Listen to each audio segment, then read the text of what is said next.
You're good enough for now, but not forever, she admitted during a serious conversation about our future together. I thanked her for her honesty and walked away. Months later, she discovered the future she wanted was being built without her anywhere in it. You're good enough for now, but not forever. She said it casually, like she was reading a weather forecast, like she was commenting on traffic. I didn't answer. Instead, I set my coffee mug down on the kitchen counter. Slowly, deliberately, I looked at the ring I had been carrying in my jacket pocket for 11 days. That's when I realized she hadn't just described our relationship. She had described exactly what she thought of me. A placeholder, a warm body to fill the space between who she was now and who she planned to become. I didn't argue. I didn't defend myself. I simply nodded once, picked up my jacket, and walked out the front door of the apartment we had shared for 2 years. I thought I was just leaving. Months later, I'd realize I had changed all of our lives. I lost the version of myself that waited for permission to be enough. I believed that love meant proving your value on someone else's timeline. I trusted that if I worked harder, grew faster, became more, she would eventually see it. What I didn't know was that Melissa had already made her decision long before that kitchen conversation. I was never the destination. I was the layover. And this wasn't the beginning of something falling apart. It was already the end. The only thing left was for me to figure out how far behind I actually was. If you enjoy real stories like this, subscribe, because what happened next changed everything for me. I was 31. We'd been together 3 years. Melissa worked at a private equity firm in Midtown. I ran a mid-sized digital marketing consultancy I had built from scratch. We lived in her apartment on the Upper West Side. That's all you need to know. The conversation didn't start the way you'd expect a relationship-ending conversation to start. It started with dinner. She had made pasta, one of maybe 4 meals she actually cooked, and we were sitting across from each other at her glass dining table, the one she had imported from some boutique in Soho that cost more than my first car. I've been thinking, she said. About what? About us. She twirled her fork once. About where this is actually going. I had been waiting for this conversation for a while. Not because I expected it to go badly, because I had been building towards something I was ready to show her. I had a plan. A ring. A rooftop reservation at a restaurant we had been to on our first date. I thought she was about to have the same conversation I was preparing for. She wasn't. I think we've been comfortable, she said. And comfortable is nice. But I've been honest with myself lately about what I actually want long term. Okay, I said. Tell me. She looked up from her plate, and there was something in her eyes I hadn't seen before. Not cruelty, not guilt, just calculation. You're good for right now. You're stable, you're kind, you make things easy. But when I think about 5 years from now, 10 years, I don't think you're the person I'm supposed to end up with. I didn't move. I think you're good enough for now, she said. But not forever. The room went quiet in a way that rooms rarely do in New York City. I looked down at my coffee mug. I thought about the ring in my jacket. I thought about 11 days of carrying it around, waiting for the right moment. I set the mug down. Slowly, I nodded, and I left. What I didn't realize in that moment, what I wouldn't understand for weeks, was that she had expected me to argue. She had expected tears, or bargaining, or at minimum, a question. She got none of those things. And looking back, that was the first moment everything shifted. The walk home took 40 minutes. I didn't have a home to walk to. Not technically. My lease had ended 2 months earlier when she suggested I move most of my things into her place to see how it felt. I had a storage unit in Brooklyn with my furniture in it. I had a go bag with 3 days of clothes in my car. I had an office with a couch. I stood on the sidewalk outside her building for exactly 90 seconds. Then I called my friend Calvin. You up? Yeah. What's wrong? Nothing. Can I crash at your place tonight? Long pause. How bad? I'll explain when I get there. I didn't explain much that night. Calvin handed me a beer and didn't ask too many questions, which is why we'd been friends since college. He had an extra room. He told me it was mine for as long as I needed it. I told him I'd be out in 2 weeks. I was there for 6. But that night, sitting in his spare room with a half-empty beer and a ring box on the nightstand, I did one thing that would quietly reshape the next 12 months of my life. I opened my laptop, and I got back to work. Not the kind of work you do to distract yourself. The kind you'd been delaying because you were comfortable. I had 3 ideas I had been sitting on for almost a year. Client pitches I'd written and not sent. A proposal for expanding my consultancy into a full-service agency that I had drafted and then shelved because Melissa thought the timing wasn't right. She had said, very practically, that the risk wasn't worth it given that we were thinking about next steps together. I remember nodding at the time. I remember thinking she probably knew something I didn't. Now, sitting alone in Calvin's spare room, I opened that proposal, read it start to finish, and realized it was actually very, very good. I sent 3 emails that night to clients I had been nurturing for months but never fully pitched, to a business contact named Reed who ran a boutique creative agency and had once floated the idea of a merger, and to a lawyer named Tristan I'd used for contract work, asking him to start drafting a new business structure. I went to sleep at 2 a.m. By 7 a.m., 2 of the 3 had already responded. At the time, I thought it was just good timing. Looking back, it was the beginning of something I hadn't even consciously decided to start. The next 2 weeks were strange. Melissa texted once, the day after. I hope you understand I wasn't trying to be cruel. I just think honesty matters. I stared at that message for a long time. Then I typed back, I appreciate your honesty. Take care of yourself. She didn't respond to that. I think she expected something different. A longer reply. An opening to talk. I didn't give her one. Not because I was playing a game, but because I genuinely had nothing else to say. That was new for me. Normally, I was the person who needed resolution, who needed the conversation to close properly, who would have sent 3 paragraphs explaining how I felt and asking questions I wasn't sure I wanted answered. This time, I had one clear thought in my head. She told you exactly who she is. Believe her and move. So I moved. Calvin noticed it before I did. About 2 weeks in, he knocked on the spare room door one morning while I was on a call. I signaled for him to give me a minute. When I came out, he was leaning against the hallway wall with a look I hadn't seen from him in a while. What? I asked. Nothing, he said. You just seem different. Different how? He thought about it. Like someone turned a light on in you that was off before. I didn't say anything to that, but I thought about it later. And I thought about the fact that the light apparently hadn't been on for a while. That should have told me something. At the time, I filed it away. I should have paid closer attention. 3 weeks after I left Melissa's apartment, Reed called me. Not emailed. Called. I read your proposal, he said. And I think you buried the lead. The agency structure you're describing. If we merge our client lists and you bring in your tech division, we're not talking about a mid-size agency anymore. What are we talking about? 7 figures in year 1. Conservatively. I sat down. You're serious. I don't call people about things I'm not serious about, he said. I want to meet. This week. We met at a coffee shop in the Flatiron District on a Thursday morning. Reed brought numbers I hadn't run. I brought the operational framework I'd been refining for 6 months. 2 hours later, we shook hands on a partnership structure that neither of us had fully anticipated when we walked in. Tristan, my lawyer, had the preliminary documents drawn up within 10 days. By the end of that month, the new entity existed on paper. By the end of the following month, it had its first 3 clients. I didn't tell anyone outside of the people directly involved. Not Calvin. Not my family. Certainly not Melissa. I had learned something in that kitchen. Not everything needs to be announced. Some things just need to be built. The next 4 months moved fast. Faster than anything I had experienced professionally. Reed and I worked well together in the way that people do when they both have something to prove and enough discipline not to get in each other's way. We landed a 4th client. Then a 5th. We hired 2 people. Then 4. Then 7. I moved out of Calvin's spare room and into a 1-bedroom in Tribeca that I paid for myself, with a lease that had only my name on it. It was the first time I had done that. Every apartment before had been shared, split, negotiated. This one was mine. I remember standing in it the first night with no furniture yet, just my bags and a bottle of bourbon Calvin had given me as a housewarming gift, and feeling something I couldn't immediately name. It took me a minute. Then I recognized it. Peace. Just quiet, clean, uncomplicated peace. It felt unfamiliar enough that it almost made me uncomfortable. I ran into Kristen at a client event in late October. She was there representing an architecture firm that had just signed on as a vendor partner with one of our new clients. We talked for maybe 20 minutes the first time. Then she came back to the same conversation twice more that night, which I noticed. You're the one who started the new agency with Reed, right? She asked. Co-founded, yeah. I've been hearing your name a lot lately. Good things, I hope.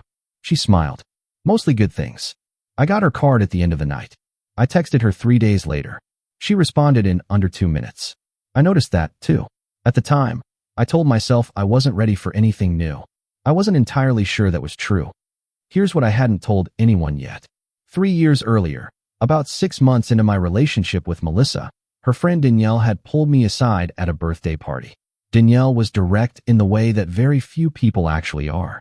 She had looked at me over her drink and said, "You know she has a type, right?" "What do you mean?" "Melissa. She has a stage she goes through with guys. The reliable guy. The one who's good in the middle part of a relationship. She gets comfortable, stays longer than she should, and then eventually moves on to whoever fits the next phase of her life." I had laughed it off at the time. Told myself Danielle was being dramatic. Maybe a little jealous. Melissa and I were 6 months in and things were good. Why would I sit in a warning when the present felt fine? I hadn't listened. But sitting in my new Tribeca apartment 4 months after that kitchen conversation, I thought about Danielle's exact words. The reliable guy, good in the middle part, moves on to whoever fits the next phase. She hadn't been wrong. She had been right about all of it. And I had stood there at that party and decided she didn't know what she was talking about. Late reveal. That's what they call it. I had been warned. I had simply chosen comfort over clarity. By November, the agency had its first major press mention. An industry newsletter, one that people in our space actually read, ran a short profile on the merger between Reed's firm and mine. It described us as one of the more quietly aggressive growth stories in the New York independent agency market this year. Reed sent it to me at 6 a.m. with a single text. "We're not quiet anymore." I read it twice. Then I made coffee. Then I called my mother, because she had been the only person who had consistently told me to stop waiting for permission to go bigger. She cried a little on the phone. I'm not going to pretend that didn't get to me. That afternoon, I got a text from a number I didn't have saved anymore. I saw the article. "Congratulations. You deserve it." I stared at the number for a moment. Recognized it immediately. "Melissa." I thought about what to say for maybe 15 seconds. Then I put my phone face down on my desk and went back to work. December came. I signed a lease extension on the Tribeca apartment. I invested in a piece of the building Reed and I were looking at for a permanent office. I had dinner with Kristen for the 3rd time. Not a work dinner. A dinner where neither of us talked about work for the first hour, which felt like a small miracle in Manhattan. She was sharp in a way I hadn't been around in a long time. She asked questions I didn't have easy answers to. She laughed at the right times and went quiet at the right times. At the end of the night, she said, "I like that you don't perform." "What do you mean?" "Some guys, especially at your level now, they come in with this whole curated version of themselves. You're just kind of here. Is that a compliment?" She smiled. "Yes." I walked her to her cab. She looked at me before she got in and said, "I'm not in a rush about anything. Just so you know." I said, "Neither am I, but I'm not running from it either." She nodded like that was exactly the right answer. It might have been the first time in years I said something like that and meant every word of it. I didn't perform. I didn't audition. I was just present. That was new. January. Reed and I closed our biggest client to date, a national retail brand that had been courting 3 other agencies simultaneously. They chose us. The contract value made our previous biggest deal look modest. We brought on 2 senior hires, moved into the permanent office space. I hired an operations director named Wyatt who had spent 6 years at a firm twice our size and wanted to build something from the ground up. The day Wyatt signed his offer letter, he looked at me and said, "I turned down more money to be here." "I know," I said. "I'll make sure that ends up being the right call." He nodded. "I already think it is." I built a team that believed in what we were doing. Not because I gave speeches, not because I hung motivational quotes on the walls, but because the work spoke clearly enough that the right people wanted to be part of it. I had stopped waiting. I had stopped performing. I had stopped trying to prove my worth to someone else's standard. I simply built. Every day, without announcing it. By February, 7 months after I walked out of Melissa's kitchen, the agency had crossed a revenue milestone I had once written on the back of a napkin as a 3-year goal. We hit it in 7 months. Reed called it aggressive. Wyatt called it a proof of concept. I called it a start. We were named to a Companies to Watch list by one of the bigger trade publications. Reed and I were both quoted in it. My quote was 3 sentences. I had turned down an interview request from a larger outlet because I wasn't interested in press that I hadn't earned through sustained performance. That's a thing I had learned from Melissa, ironically. She was always very focused on perception, on what things looked like from the outside, on how success was packaged and presented. And I had spent 3 years quietly absorbing that framework without realizing it. When I finally shed it, I discovered that I cared almost entirely about the actual work. The outcome. The client who called and said we had changed their numbers. The team member who solved a problem no one had asked them to solve. The moment in a pitch meeting when you could see the room shift. That was the part one loved. The part that had nothing to do with how it looked to anyone else. Kristen and I had dinner a few more times in January and February. In March, she came to a small gathering at my apartment. Just a few people from the agency and some friends. She brought wine and spent 20 minutes talking to Calvin in a corner, which apparently went very well because Calvin texted me afterward. Don't be an idiot. She's great. I knew. I wasn't being an idiot. I was just being careful in the way that people are careful when they've figured out the difference between rushing and readiness. Spring arrived. The agency was 12 people. The office was full most days. The work kept coming. I had a morning routine I hadn't broken in 4 months. A gym at 6 a.m. Coffee at the diner 2 blocks from the office. At my desk by 8. I had a life that was entirely mine in a way it hadn't been in years. Not empty. Not lonely. Just clean. Built from choices I had made deliberately. I wasn't the person who had stood in that kitchen anymore. Not because something terrible had happened to me, but because I had finally stopped deferring. Melissa called in April. Not a text this time. An actual call. I was in the middle of reviewing a client deck, so I let it go to voicemail. The voicemail was 40 seconds. Her voice was careful in the way voices are when someone has rehearsed what they want to say, but can't quite execute it the way they planned. She said she had been thinking about me. She said she had seen some of the things happening with the agency. She said she wasn't sure why she was calling, exactly, but that she wanted to reach out. She said she hoped I was doing well. She did not say she had made a mistake, but it was there, underneath every sentence, in the pauses between the rehearsed lines. I listened to it once. Then I deleted it. 3 days later, Danielle texted me. I hadn't spoken to Danielle since the breakup. She asked me if I had your number. I didn't give it to her. Thought you should know. I typed back. Thanks, Danielle. She replied. She's also been asking around about you. Your company, the press coverage. People are telling her. I thought about that for a moment. About what it must feel like to have made a calculated decision about someone and then watch from a distance as that person quietly became everything you told yourself they weren't capable of. I didn't feel triumphant about it. I want to be honest about that. There was no satisfaction in imagining her discomfort. There was just clarity. The kind you can only have when you've fully moved past something. She had done me a favor. An unflattering one. An honest one. And I had walked out of it into something better than anything I had been waiting for. She tried once more in May. A mutual acquaintance, someone we had both known through a work event years ago, apparently ran into Melissa at a function and mentioned they had recently seen me. According to Calvin, who had heard about it through his own network, Melissa had asked a lot of questions. How was I doing? Was I seeing anyone? Did I seem happy? Calvin found out. Calvin called me. She's trying to get information through back channels, he said. I know. Does it bother you? I thought about it honestly. Not really, I said. It just seems like what happens when someone makes a decision and then has to live with it. Calvin was quiet for a second. You're way more zen about this than I would be. I'm not zen, I said. I'm just busy. He laughed. But it was true. I was genuinely, fully, completely busy. Not in the way people say they're busy to avoid thinking about something. In the way where your life is full of things that matter to you and the absence of certain other things simply doesn't leave a noticeable gap. That's not something you can manufacture. It's something that happens when you stop filling space with the wrong things. Melissa sent one final text in June. The message was longer than the others. She said she had been doing a lot of thinking. She said that she'd been too rigid in how she had approached what she wanted. She said that she had made a decision that month, a big one, and she had realized in making it that I was the person she would have wanted to share it with. She didn't say what the decision was.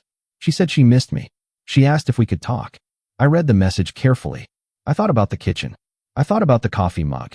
I thought about the ring that was now in the back of a drawer in my Tribeca apartment, sitting there not as a symbol of pain, but simply as a reminder of a moment that redirected everything.